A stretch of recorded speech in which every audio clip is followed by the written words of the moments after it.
SAY Wonderland! The Tale of Peter Rabbit.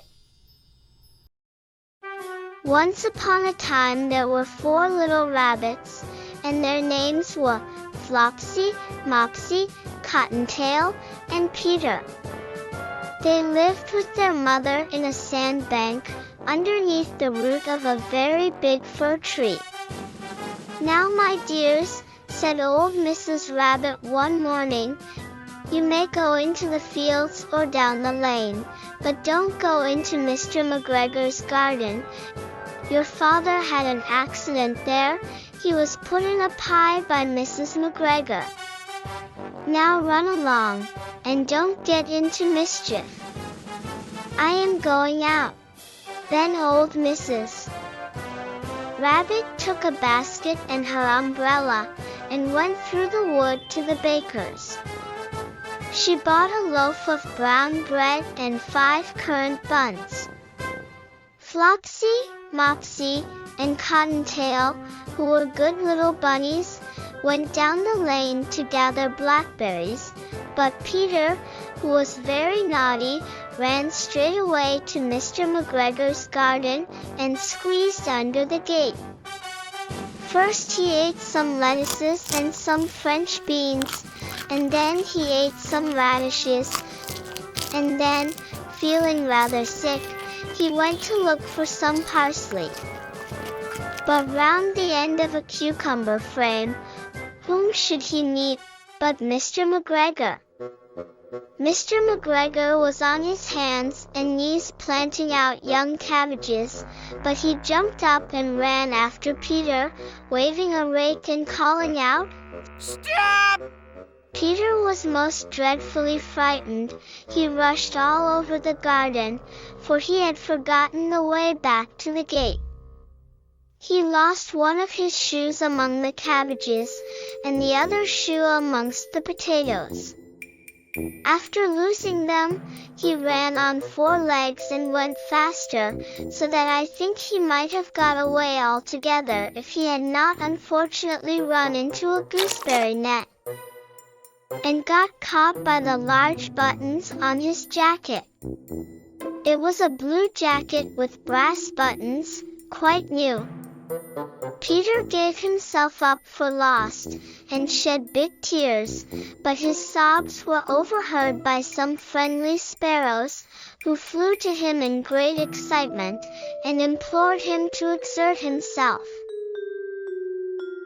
Mr. McGregor came up with a sieve, which he intended to pop upon the top of Peter, but Peter wriggled out just in time, leaving his jacket behind him, and rushed into the tool shed, and jumped into a can. It would have been a beautiful thing to hide in, if it had not had so much water in it.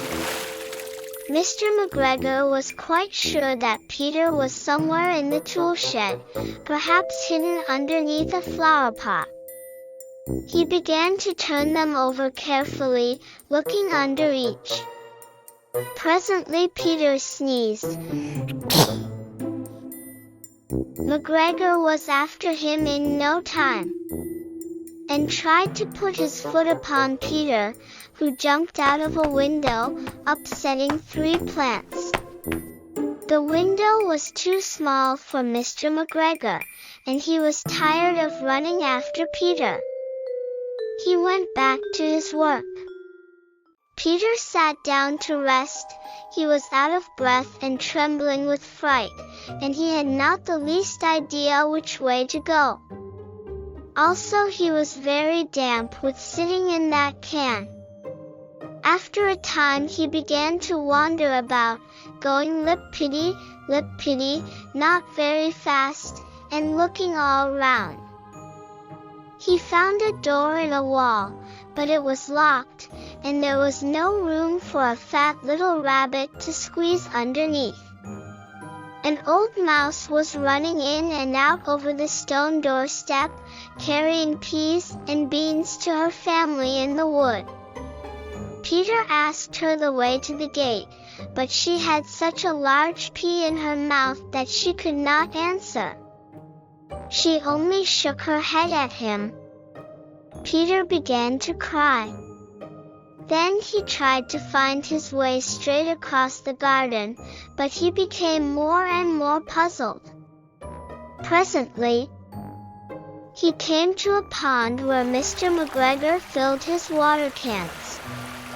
A white cat was staring at some goldfish. She sat very, very still, but now and then the tip of her tail twitched as if it were alive.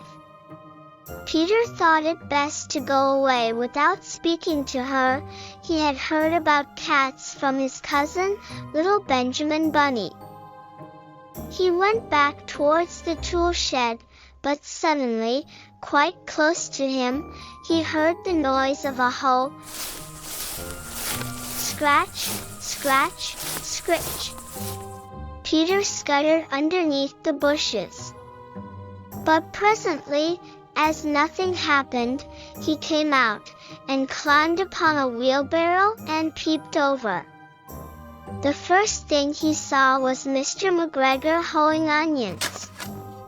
His back was turned towards Peter, and beyond him was the gate.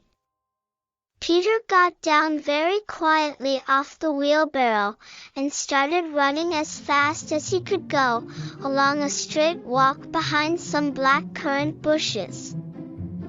Mr. McGregor caught sight of him at the corner, but Peter did not care.